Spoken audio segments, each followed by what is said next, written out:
Oke,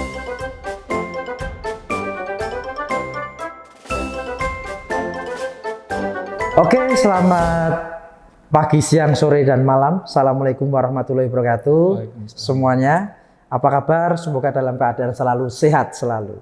Oke, kembali lagi. Hari ini kita di channel yang sama, channel Ngomel, Ngobrol Milenial. Ya, kali ini kita kedatangan tamu keren, sosok anak muda. Beliau ini guru, teman-teman. Tapi nggak kelihatan guru, masih anak muda sekali gitu ya. Oke, kalau saya manggilnya Mas Koko. Saat ini beliau ini adalah guru di SMA Negeri 1 Surakarta. Betul Mas Koko ya? Mas. Oke, mungkin bisa memperkenalkan dulu. Baik. J. Halo semuanya, perkenalkan nama saya lengkapnya Swastiko Yuwono. Nah, teman-teman bisa memanggil saya Koko. Saya guru mata pelajaran sejarah di SMA Negeri 1 Surakarta. Oh, keren. Wah, guru sejarah ini. Wah, nanti mungkin akan sedikit mengulik tentang sejarah juga gitu ya. Oke, Mas Koko. Jadi saat ini kalau kita di Ngobrol Milenial ini, kita saat ini kita bicara tentang anak muda ini, anak muda terutama adik-adik dari SMA gitu ya. Saat ini banyak sekali fenomena-fenomena yang cukup kadang di luar dugaan juga gitu ya. Adanya berita yang cepat, media sosial yang impact-nya sangat besar gitu ya. Salah satunya ada salah satu fenomena, misalkan siswa ya kan, kalau ini adik-adik SMA kan. Ada salah satu siswa yang jadi korban bullying, tetapi malah menjadi pelaku bullying. Nah, mungkin nanti teman-teman bisa cari juga itu beritanya. Yang salah satunya adalah karena sering dibully, habis itu malahan dia melakukan bullying dengan menusuk gitu ya, menusuk gitu, seperti itu. Lah, ini adalah salah satu fenomena. Kalau Mas Koko sendiri nih melihatnya tentang fenomena-fenomena media sosial impact tentang bullying seperti ini, gimana Mas Koko? Baik, terima kasih Mas pertanyaannya. Jadi teman-teman semuanya, kalau menurut saya di era sekarang ini kalau kita berbicara teman-teman atau anak didik kita yang SMA, itu kan termasuk generasi Z ya Mas ya. Artinya generasi Z ini bisa dikatakan sinonimnya atau persamaannya, ada yang bilang generasi stroberi atau generasi instan, yang mana dia itu tidak mengalami fase-fase yang seperti saya kan 90-an, tidak mengalami seperti yang saya rasakan dulu. Artinya transfer ilmu, transfer pengetahuan itu lewat step-step lewat guru, lewat seperti kita kayak kiai kalau di kampung ada guru atau ustadz. Tapi kalau sekarang itu langsung sangat mudah sekali diterima oleh anak-anak. Karena langsung ini, maka penyaring ini tidak ada. Jadi ketika yang positif yang masuk ya bagus, kalau yang kurang baik ya cepat masuknya. Nah, karena jarang penyaringnya ini, makanya ditambah lagi dengan model-model sosmed sekarang. Saya kasih contoh, kan lagi ngetren TikTok ya Mas. TikTok itu secara tidak langsung itu juga secara mengajari psikologis murid kita itu instan juga. Bagaimana mencari informasi hanya dengan menyecroll. Artinya ketika dia menyecroll suatu berita, dia telan mentah-mentah kayak gitu. Jadi tidak ada proses cek dan rechecknya kayak gitu. Artinya dengan seperti ini itu akan membuat dalam psikologi siswa itu dia akan cenderung apa yang dia terima itu yang dia lakukan. Oke. Nah, makanya terkait bullying ini tadi, makanya karena sebuah kegampangan dalam informasi ini membuat siswa itu gampang mudah mendapat informasi. Akhirnya itu mempengaruhi karakter siswa tersebut. Jadi secara nggak langsung dia itu gampang marah, pokoknya hal-hal yang lebih ke negatif. Nah, ketika itu dibenturkan pada suatu realita yang dimana itu tidak sejalan dengan pemikirannya, maka dia cenderung reaktif terhadap itu. Maka ada istilah bullying, perundungan. Karena memang dari awal generasi Z ini memang keadaannya seperti ini. Nah, gitu. Makanya ketika guru yang baik atau kalau saya bilang kurikulum atau guru yang baik adalah yang mengajarkan anak yang sesuai dengan zamannya. Maka kalau kita memakai zaman saya dulu ketika saya belum ada sosmed, belum ada percepatan informasi. Kalau diterapkan sekarang nggak sinkron, nggak sesuai. Maka kita harus menyesuaikan dengan era sekarang. Oke, keadaan sekarang gitu. Betul, ya. Oke. Ya. Tadi ada hal menarik nih. Saat ini ada generasi stroberi gitu ya. Kalau kalian melihatnya stroberi itu kelihatannya manis gitu ya. Tapi kok kadang disentuh mudah. Ya. Apa namanya istilah Jawanya apa? Belenyek gitu ya. Terus rasanya asam mungkin gitu ya. Ya. Terus juga adanya di sini ternyata adalah kemudahan informasi yang beredar sangat cepat sekali gitu ya. Terus mungkin adik-adik ini kadang kurang untuk menyaring dan juga apakah ini berita benar atau enggak gitu ya.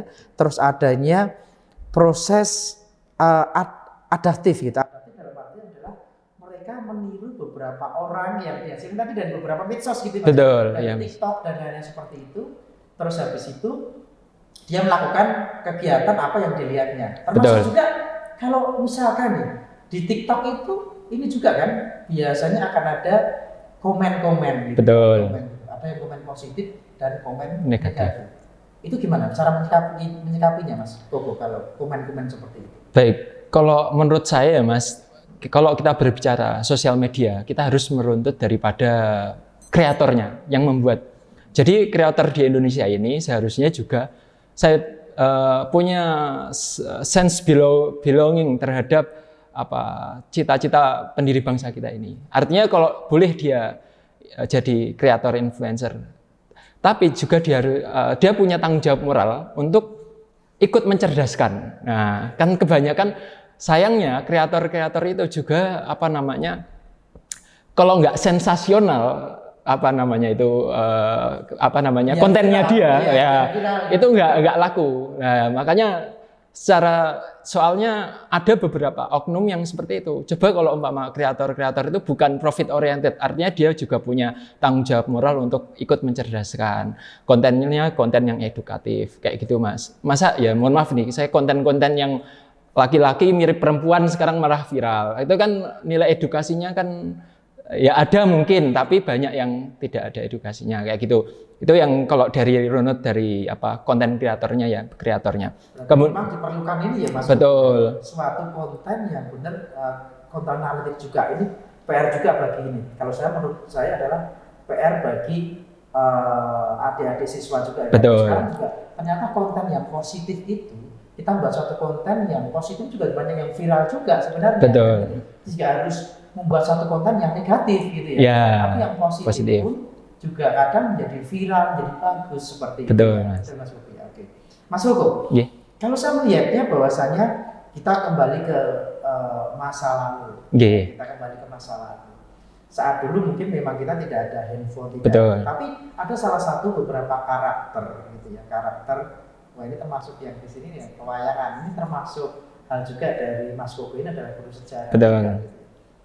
Apa sih Mas, kalau melihatnya dari sisi sejarah, misalkan dari tokoh pewayangan, apa sebenarnya yang bisa diajarkan oleh adik-adik ini biar terkait tentang media sosial yang semakin membanjiri kita, TikTok yang semakin membanjiri kita, informasi kadang yang sangat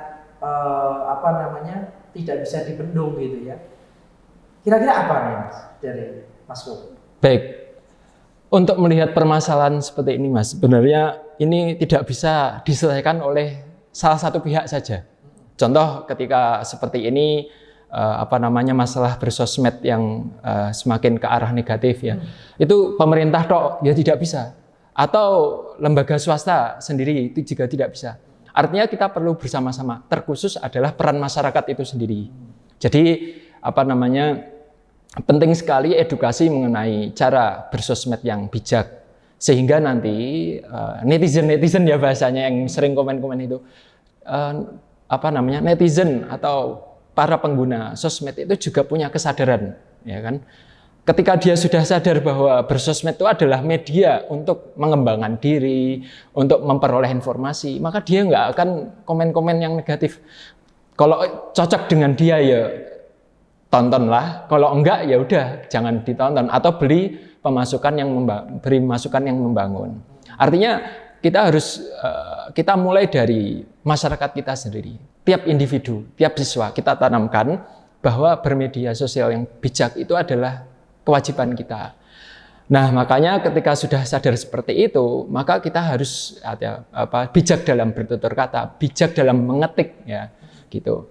Makanya peran daripada contoh kayak saya dalam sejarah. Jadi apa yang penting dalam pelajaran sejarah itu sebetulnya bukan hafalannya, tetapi bagaimana kita bisa menginternalisasi atau bisa menyatukan nilai-nilai yang dulu dibawa oleh leluhur kita, baik itu yang real ataupun yang fiksi.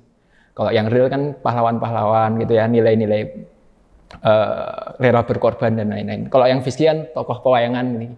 Walaupun fiksi itu kan juga syarat dengan banyak nilai-nilai luhur yang perlu diteladani oleh generasi-generasi kita, Mas. Yang mana sekarang memang agak pudar generasi kesenian wayang ini. Maka contoh realnya adalah ketika wayang internal, menginternalisasi wayang-wayang ini ke dalam diri kita. Contoh seperti Punokawan yang menjadi banyak slogan di Solo, ya kan saya SMA 1 Surakarta ya Mas. Di depan Pemkot Solo ada Punokawan. Di BST, Batik Solo Trans, itu gambarnya Punokawan, gambar busnya itu Mas. Itu kan artinya bukan hanya sekedar slogan gambar, tapi harapannya masyarakat di Solo khususnya dan masyarakat di Indonesia pada umumnya bisa mengambil nilai-nilai luhur dari tokoh pewayangan Punokawan itu. Contoh kayak Semar yang arif bijaksana, walaupun mohon maaf nih secara physically, mohon maaf ya Mas, besar, pastinya tidak sedap dipandang secara, kalau standarnya orang sosmed content creator sekarang kalau ibaratnya nggak ganteng, nggak menjual, tapi karena dia punya nilai-nilai luhur ya, bijak, dihormati oleh penduduk bumi, bahkan sampai penduduk dunia, penduduk langit pun itu karena Semar ini, karena kebijaksanaannya itu patuh dan takut pada Semar.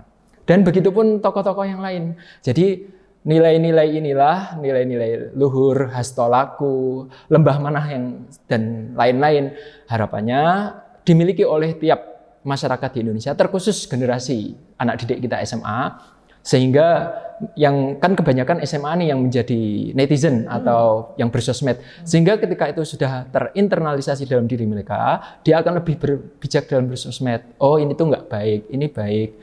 Kalau ada konten kreator yang bikin kreasi sesuai dengan dia, tonton. Kalau enggak ya udah tinggalkan. Atau kalau enggak kritik yang membangun.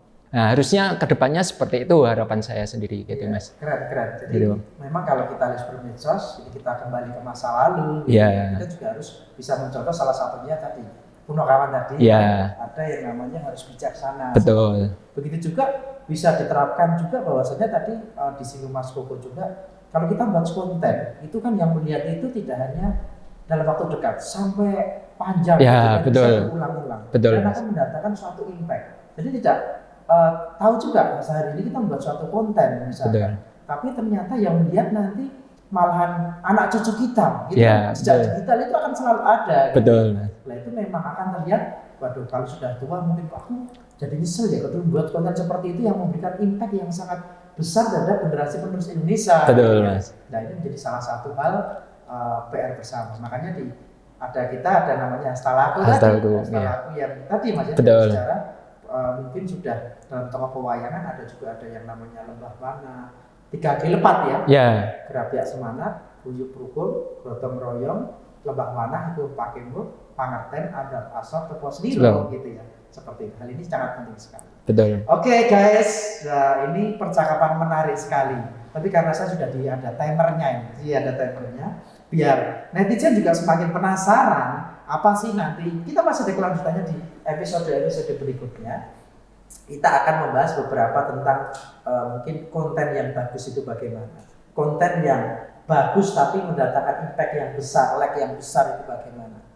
Itu nanti akan kita bahas lebih jauh seperti itu. Oke, terima kasih Mas Koko. Sama-sama Mas. Nanti kita akan buat podcast mungkin di SMA 1. Siap.